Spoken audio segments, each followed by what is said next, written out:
I mean, this is a fascinating topic for me because actually my grandfather used to work on the border between North and South Ireland, between Northern Ireland and Éire.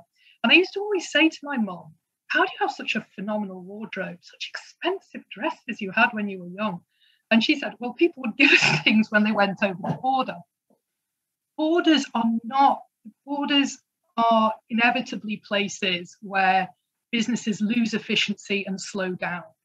So what I really like about the national unified market is that it's going to give people a new sense of pace, place, and access to new people markets.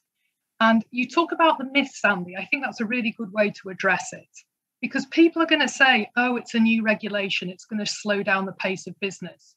Or people are going to say, is anyone really going to go to those remote provinces? They're going to say that. And they're also going to say, we're going to have people from these far-flung places in the west of China. So I want to take those three myths and tell you what's really happening in business. Business is very busy at the moment. We might be in lockdown in Shanghai, but it doesn't mean we're not all networking like mad when we go for our walk around the block. So I've been talking to some of the CEOs who I'm in lockdown with, because we all go for a walk at the same time in the evening. And these are the conversations I've been hearing. So one of them is from Japan, and he is producing electronic products in a Shanghai factory. So I said, are you missing your targets at the moment with the lockdown? He said, no, I've got offset in my Dalian and my Guangzhou factory. So I'm hitting my targets largely. So what I'm finding is NUM has come at a very important time, because that Japanese gentleman, he already has geographical spread around China.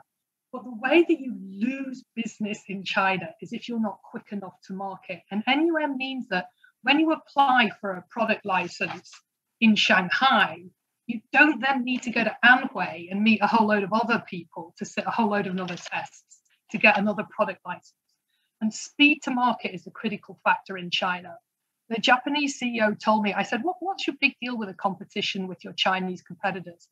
He said, the Chinese competitors put out 5 innovations a year. We put out 1. And he said, we just need to speed up. I said, why are they so much faster at innovating? And he said, oh, it's pretty simple.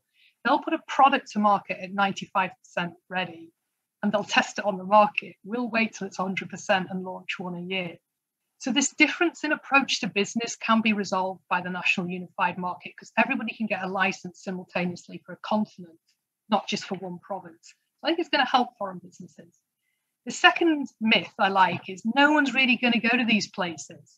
No one's going to set up in Lanzhou and Xi'an. Really, really wrong. I know this is wrong because I'm on Zooms every day with Lanzhou, Xi'an, Kashgar, and Wuxi. These are places that people are operating. My next Zoom in about an hour is with China, Pakistan, Bangladesh. Our CEP is stimulating the whole region. And I have absolutely no PowerPoint, but I have one picture in my flat. And this map behind me, you don't think it's a map, but yes, it is. That big black blob is the rest of the world. This bit down here, for me, represents the mercantilist approach to China that most multinational companies took when they arrived in China in 1850. And this rim here is the tiny little bit of China that they explore. It's Shanghai, Hong Kong, Wenzhou.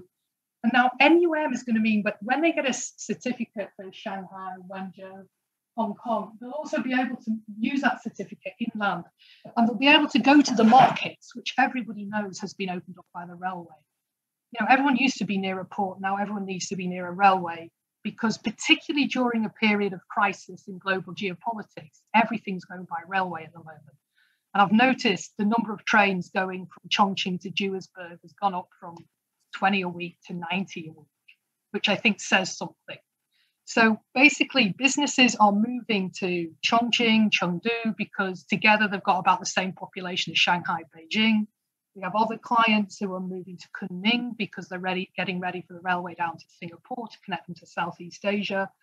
And other people who are looking at Kashgar because that will connect them into Pakistan when the 2 railways are built to Karachi and Gwadar. Already I'm meeting a lot more Pakistan business people who have come back from Washington, DC. because of the economic growth that has occurred in their hometown of Karachi. I recently met 20 female entrepreneurs on a train on the way going from Beijing to Tianjin from Pakistan. People are looking at new regions because the growth used to be Shanghai, Wenzhou, Hong Kong.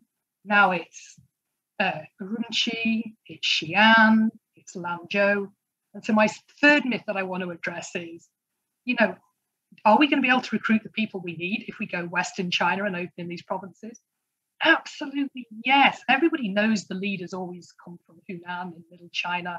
The really excellent people that I've been meeting lately. I went up to Lanzhou University. I was doing a debating competition, and I remember the last student. I felt very sorry for it because it was a stand-up debate, and the last topic was Romeo and Juliet.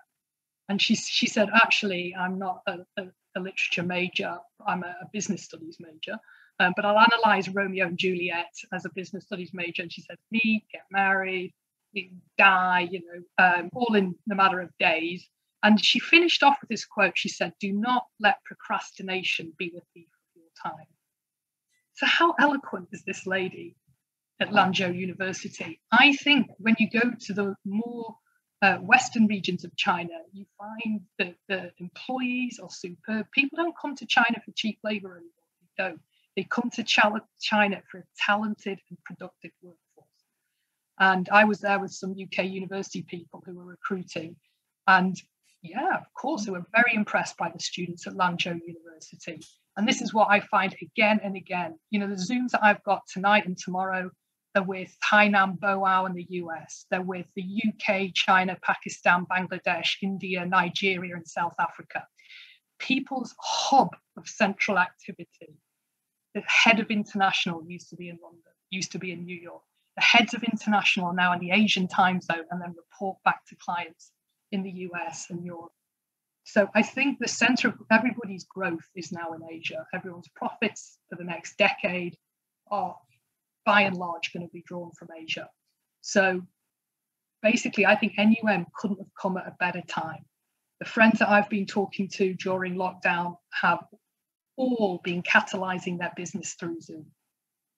So Zoom is the new way forward.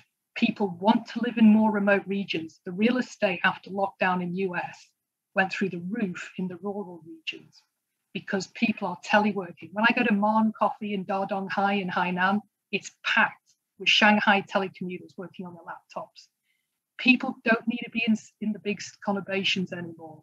And I see this is going to promote common prosperity, stakeholder economics, and empower businesses to go from good to great in the next 5 years. So I really like this piece of legislation and hope it can help catalyze the growth that everyone's looking forward to after COVID. Thank you, Andy.